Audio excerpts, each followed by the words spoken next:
Selamat pagi, selamat berakhir pekan, ya saudara-saudara mahasiswa usia yang saya banggakan. Assalamualaikum warahmatullahi wabarakatuh. Ya, selamat berjumpa kembali dengan mata kuliah teknologi pengantar, teknologi informasi dan komunikasi. Di mana di weekend kedua ini kita akan membahas mengenai bahasa pemrograman dan cara kerjanya. Saudara-saudara, komputer itu berkembang dari dua aspek ya. Yang pertama ya dari hardware ya, hardware development. Yang kedua adalah software development ya. Kemudian yang ketiga adalah networking development ya. Tiga main area ini ya, salah satunya akan kita bahas kali ini adalah dan software development ya. Salah satu daripada software development ini adalah yang mau kita bahas adalah tentang bahasa pemrograman ya. Bahasa pemrograman merupakan uh, area utama ya bagi Anda ya kan programmer ya untuk bisa membuat atau merancang atau mendesain berbagai macam keperluan baik itu aplikasi maupun juga software yang dibutuhkan oleh user ya ataupun juga software yang digunakan untuk mengatur suatu device, suatu unit terintegrasi dengan komputer. Nah, apakah bahasa pemrograman itu, saudara-saudara? Bahasa pemrograman merupakan kan set of instruction, ya kumpulan-kumpulan perintah kumpulan-kumpulan perintah ya kan untuk bahasa mesin komputer ya. Jadi komputer itu mengolah sinyal digital ya, sinyal bit information ya kan direpresentasikan secara heksadesimal atau juga secara alfanumerik ya yang merupakan metode pengolahan sinyal di dalam komputer. Nah, saudara-saudara, software itu selain daripada set instruction, ya kumpulan perintah-perintah untuk mesin atau hardware, dia juga merupakan representasi algoritma. Ya, apa itu algoritma? Algoritma adalah kan langkah-langkah sistematis untuk menyelesaikan suatu masalah. Ya, jadi Anda ya kan menggunakan bahasa pemrograman itu pada intinya adalah Anda berusaha untuk menyajikan suatu langkah-langkah atau prosedur penyelesaian masalah. Ya, kemudian apalagi pemrograman itu ya? Pemrograman adalah means of communication among programmer. Jadi bahasa pemrograman yang Anda tulis itu merupakan bentuk komunikasi, bahasa komunikasi. Ya, Anda ngomong dengan teman Anda itu dengan bahasa verbal seperti saya saat ini ya. Itu di dalam komputer bahasa verbal itu diganti menjadi bahasa programmer ya atau bahasa pemrograman ya. Jadi Anda merancang satu algoritma di aplikasi dalam bentuk pemrograman itu adalah Anda berkomunikasi dengan komputer, tapi juga Anda berkomunikasi dengan programmer. Ya, dua aspek di situ. Kemudian sebagai tool of experimentation, ya sebagai simulasi untuk berbagai macam hal. Ya, jadi komputer ini salah satu fungsi utamanya adalah dia digunakan sebagai simulasi, ya simulator, ya simulator secara pengolahan sinyal atau juga pengolahan numerik atau juga pengolahan secara yang lebih kompleks ya. Kemudian bahasa pemrograman apalagi ya, dia adalah means for controlling computer control ya gadget ya. Dia adalah sebagai pengendali ya sistem kendali kan untuk device-device di luar komputer atau di luar network jaringan. Kemudian otomatis ya itu bahasa pemrograman juga merepresentasikan ya kan expressing relationship among konsep ya dia juga merepresentasikan ya kan hubungan ya kan di antara konsep-konsep yang didevelop ya sebagai contoh ya kan ini lebih dekat kepada dunia simulasi ya simulasi ya misalkan ya kan Anda mau merancang pesawat terbang perancang pesawat terbang itu kan ternyata pesawat terbang itu terbang di udara ya pesawat terbang dan environment udara atau atmosfer itu diterjemahkan menjadi faktor-faktor yang itu berkorelasi satu sama lain. Nah, faktor-faktor ini bisa direpresentasikan dalam bentuk pemrograman, ya. Kemudian juga ya tadi ya, ini juga means for expressing high level design, ya. Itu juga sama ya terkait dengan simulasi. Sebagai contoh adalah orang meramal cuaca, ya. Orang meramal cuaca itu sangat kompleks, ya. Di dunia ini yang sulit untuk diramal itu cuaca, ya. Terjadi di mana, kapan, dan bagaimana kejadiannya kan itu tentu adalah membutuhkan satu perangkat simulasi. kita setiap hari di Google mendapatkan notifikasi tentang perkiraan cuaca, ya itu seringkali ya kan, tidak akurat. Ya kenapa? Memang sulit ya, komputer sehebat apapun ya kan, komputer seluruh dunia bergabung untuk menyelesaikan masalah peramalan cuaca di suatu daerah, itu belum tentu akurat sekian atau mendekati 100%. Ya karena memang kejadiannya adalah kejadian yang bersifat ya kan betul non eksak ya, atau non deterministik. Ya bahasa statistiknya adalah eventnya adalah non deterministik ya, tidak bisa dipastikan. Sehingga apa ya kan? Sehingga itu membutuhkan simulasi yang kompleks ya kan. Sehingga itulah cikal bakal ya kan yang mendrive ditemukannya ya kan konsep quantum computing ya kan, untuk meresolve problem-problem kompleks seperti itu ya. Saudara-saudara, selanjutnya adalah itu bahasa pemrograman ya, bisa kita bagi menjadi sejak generasi awal ya komputer develop ya, tahun 50, 60 dan 70 ya. Bahasa pemrograman di awal ini ya tahun 50-an ya kan lebih dekat kepada bahasa mesin sebenarnya ya. Jadi sintak perintahnya di konsol terminal Anda ya. Kalau zaman dulu saya masih DOS ya kan, Disk Operating System ya. Itu ya kan bahasanya adalah bahasa itu Fortran, COBOL ya. Saya masih bisa melihat ya, tapi belum pernah menggunakan secara intens. Itu adalah bahasa-bahasa lebih dekat mengolah bahasa-bahasa numerik ya, perhitungan ya, lebih dekat ke itu lebih memfungsikan komputer itu sebagai kalkulator ya, kalkulator bilangan ya, sehingga bahasa pemrograman saat itu kan lebih fokus bagaimana cara mengolah-olah number ya atau bilangan, sehingga didesainlah bahasa kan Fortran ya, formula translation Fortran ya. COBOL ya kan itu juga hampir sama ya kan, lebih tapi sudah mulai mengarah kepada kebutuhan-kebutuhan lebih kompleks ya. Kemudian berkembanglah gitu kan tahun 60-an gitu kan, generasi keempat ya. Itu adalah bahasa-bahasa pemrograman yang lebih itu lebih human ya. Lebih human ya, artinya apa ya kan? Tidak lagi bahasa-bahasa mesin itu tidak lagi mendominasi ya, lebih human sedikit ya. Apa sih pemrograman secara singkat sebetulnya prosesnya? Cuma tiga ya. Input, proses, output ya. Input, proses, output ini yang diterjemahkan di dalam bahasa pemrograman tahun 60-an itu lebih sistematis mendekati cara kita bekerja ya, atau cara kita berpikir ya.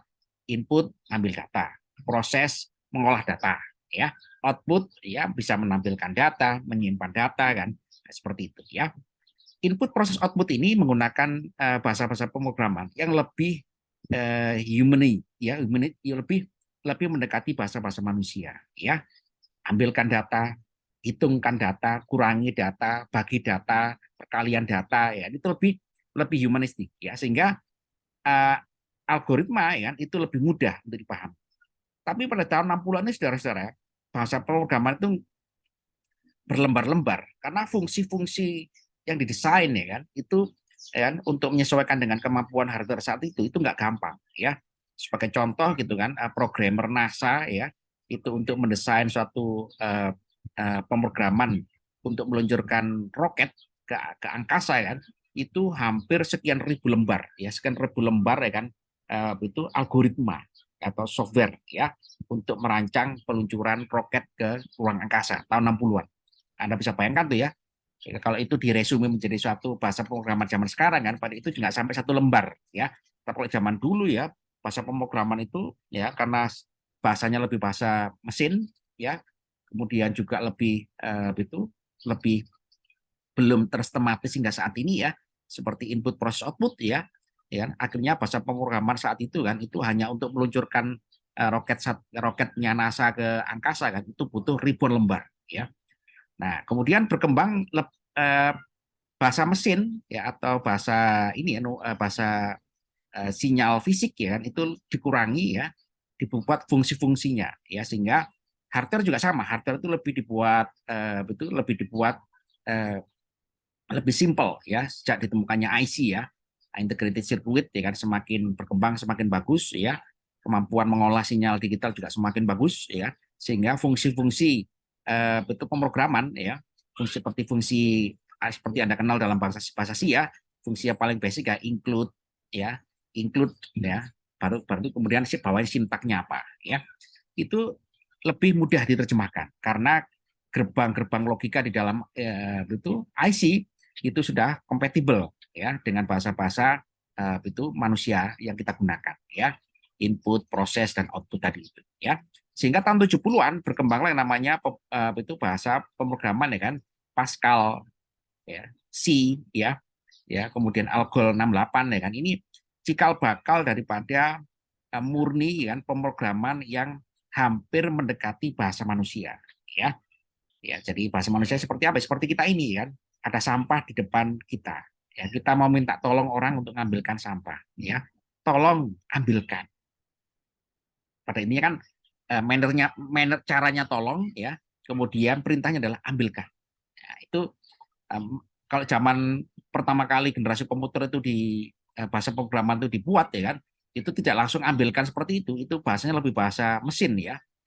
Perintah untuk ngambil aja kan itu ya berlembar-lembar ya sintaknya ditulis. Kalau sekarang ya kan ya cukup ya kan ya, input apa, input teks, input file, input gambar, input video dan seterusnya ya, lebih mudah ya. Kemudian saudara-saudara ya kan cikal bakal bahasa yang mendekati bahasa manusia ini kan itu akhirnya berkembang dengan bahasa pemrograman yang modern yang sudah Anda kenal saat ini ya, mulai daripada itu bahasa C++ ya, kemudian juga ada bahasa itu bahasa pemrograman web ya, Python ya, PHP kan, Java ya kan, C++ ya kan, JavaScript ya kan. Ini sudah kita berada di bahasa pemrograman yang itu bisa dikatakan modern ya. Kenapa ya? Karena kompleks ya, complexity ya atau kompleksitasnya ya kan, cara menghandling data ya kan, kemudian struktur dan sistematisnya ya kan, itu lebih mendekati cara manusia menyelesaikan masalah ya. Jadi sudah menerjemahkan algoritma yang kita rancang itu kan sebagai itu representasi cara kita menyelesaikan masalah ya kan, itu diterjemahkan oleh bahasa pemrograman ya kan, hampir persis caranya ya, cara berpikirnya atau cara sistematikanya ya. Ya, inilah saudara-saudara itu langkah milestone ya atau langkah tonggak utama ya kan, manusia itu keinginannya sudah mulai bisa terjemahkan oleh bahasa pemrograman dengan yang modern saat ini ya. Anda saat ini menggunakan aplikasi apa saja ya kan, itu relatif lebih didesain menggunakan bahasa-bahasa pemrograman seperti ini ya. Anda menggunakan MS Word ya, Anda menggunakan aplikasi-aplikasi untuk gambar, untuk CAD ya, computer aided design, Anda mengolah animasi, mengolah grafis, mengolah apa saja kan, itu didominasi oleh bahasa-bahasa pemrograman developer seperti ini ya. Sehingga apa ya? Sehingga tadi ya bahasa-bahasa pemrograman yang kita gunakan saat ini kan untuk mendesain berbagai macam aplikasi kan itu relatif sudah matang, mature ya, mature untuk memenuhi kebutuhan kita.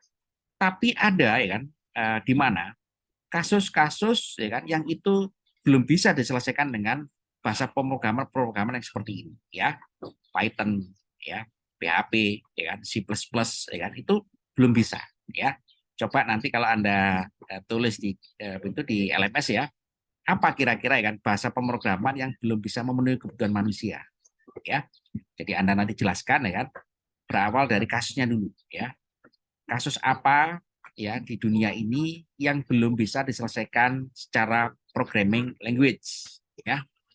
Nah, ini penting bagi Anda kan, sehingga Anda mengetahui ya ada teknologi terbaru yang saat dikembangkan ya, karena didorong, didrive oleh permasalahan ini ya. Sehingga bahasa-bahasa pemrograman ini ya itu belum mampu untuk menyelesaikan masalah-masalah yang memang udah dari dulu orang udah tahu ya. Masalah itu sulit untuk dipecahkan dengan komputer ya. Dengan bahasa pemrograman yang modern saat ini pun juga belum mampu diselesaikan ya. Nah, nanti Anda tulis kira-kira apa itu ya, masalahnya apa, kemudian bahasa realisasi dalam bahasa pemrogramannya atau simulasi kompleksnya seperti apa, dan kenapa kok belum bisa diselesaikan ya. Silakan nanti dijawab di LMS ya. Saudara-saudara, itu struktur daripada software ya, itu software saat ini ya, itu adalah bisa kita kategorikan sebagai software arsitektur ya. Di situ ya kan itu strukturnya software ya kan, mulai dari operating system ya, dia mengendalikan hardware ya kan, melalui drivernya hardware ya, kemudian sampai ke itu software-software aplikasi yang ditanamkan ya di dalam satu komputer ya kan, itu akhirnya ya operating system tadi itu berkomunikasi antara software ya, operating system ya berkomunikasi dengan software aplikasi ya, dengan berbagai macam betul komunikasi ya yang diatur ya, sehingga software application of user ya kan itu merupakan software yang langsung digunakan oleh pengguna ya. Jadi misalkan Anda menggunakan MS Word, ya, Anda mengetikkan, Anda membuka new dokumen, ya, Anda save, ya, jadi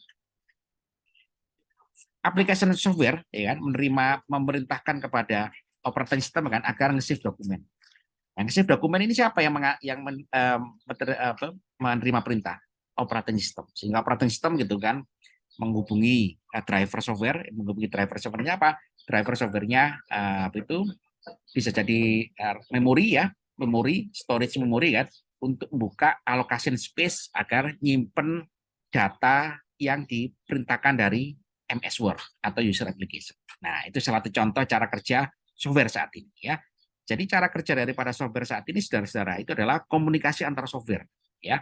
Komunikasi antar software ya, mulai daripada software di dalam jaringan ya sampai ke dalam komputer kita saat ini atau device kita saat ini ya. Nah, saudara-saudara, software itu ya akhirnya menjadi suatu disiplin ilmu sendiri ya, menjadi suatu perkembangan ilmu sendiri kan, namanya adalah software engineering ya. Software engineering ini ya sangat penting ya, karena dia berusaha mengembangkan ya kan itu disiplin ilmu ini ya untuk semakin meningkatkan kinerja komputer ya. Jadi tadi kan komputer itu didrive ya kan oleh, ternyata bukan hanya oleh technological hardware, tapi juga oleh software ya. Software yang paling penting saudara-saudara ya itu adalah ya kan itu portability-nya bagus. Portability itu artinya ya kan nanti bisa berkoneksi dengan, bisa diterjemahkan oleh hardware ya, portability ya. Kemudian type safety ya. Jadi itu bisa dikatakan sebagai keamanannya tidak bermasalah ya, karena software itu digunakan untuk kepentingan transaksi ekonomi, transaksi keuangan. Nah, tentu kan ini jangan sampai software-software itu bisa ada celah ya, itu untuk di misuse atau salah penggunaan ya. Kemudian high performance ya, jadi software itu tidak ada bug-nya. Kalau zaman kita saat ini kan bug ya, tidak ada kelemahan dalam itu merunning satu perintah.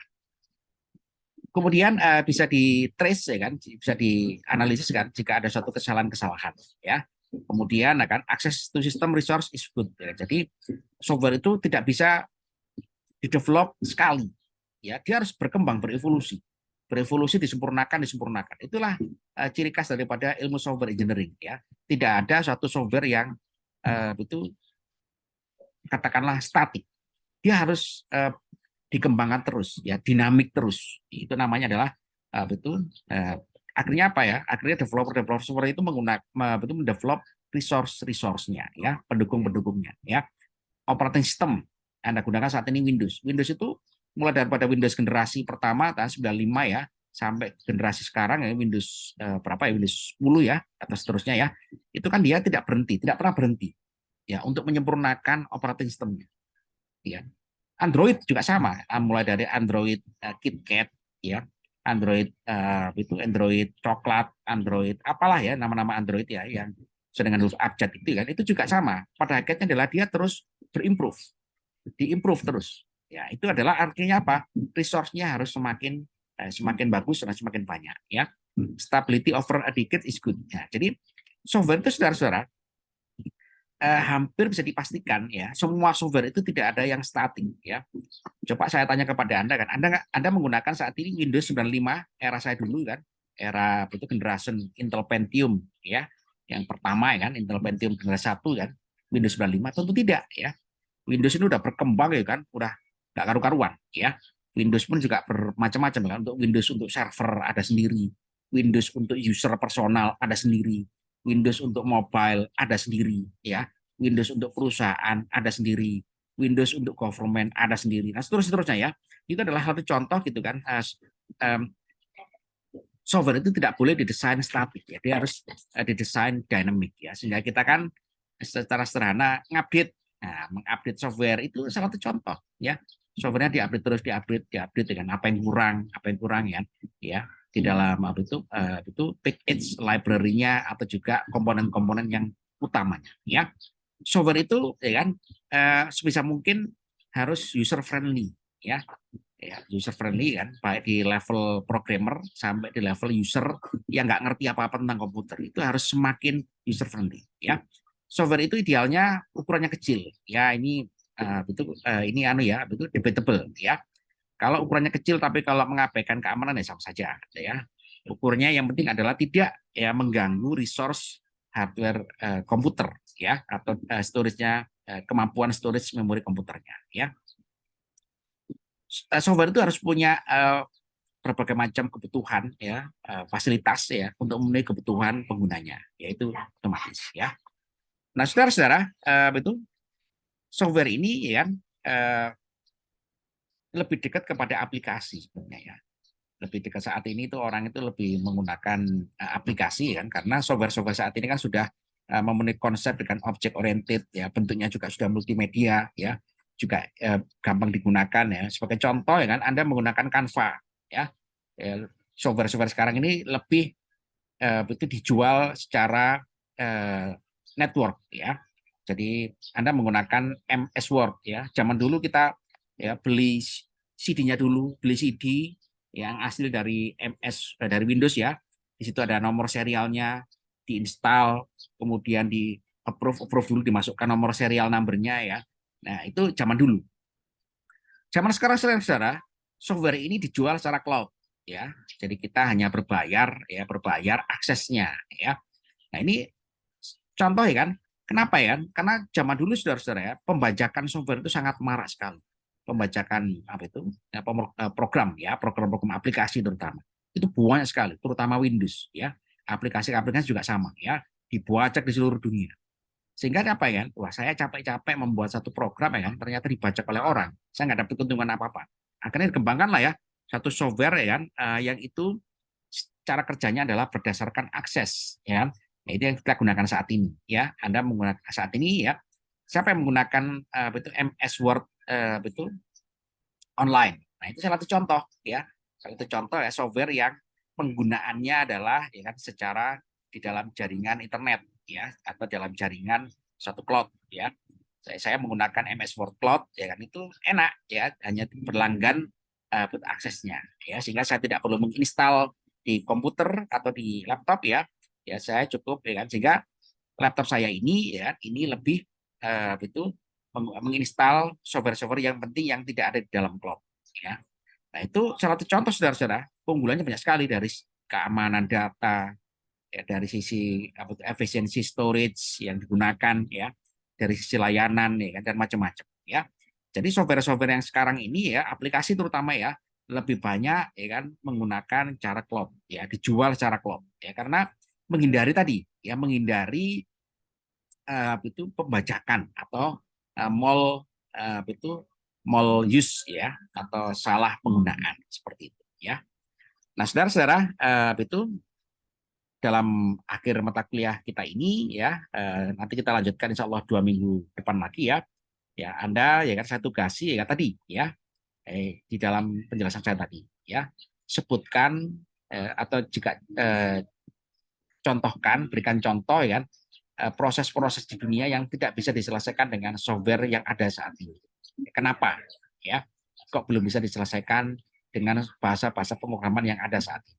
Ya, walaupun kita sudah berada di era modern language programming. Ya, sekian dari saya. Silakan nanti ditulis di LMS. Ya, selamat pagi dan berakhir pekan. Salam semangat untuk kita kuliah dengan usia dengan luar biasa. Ya, assalamualaikum warahmatullahi wabarakatuh.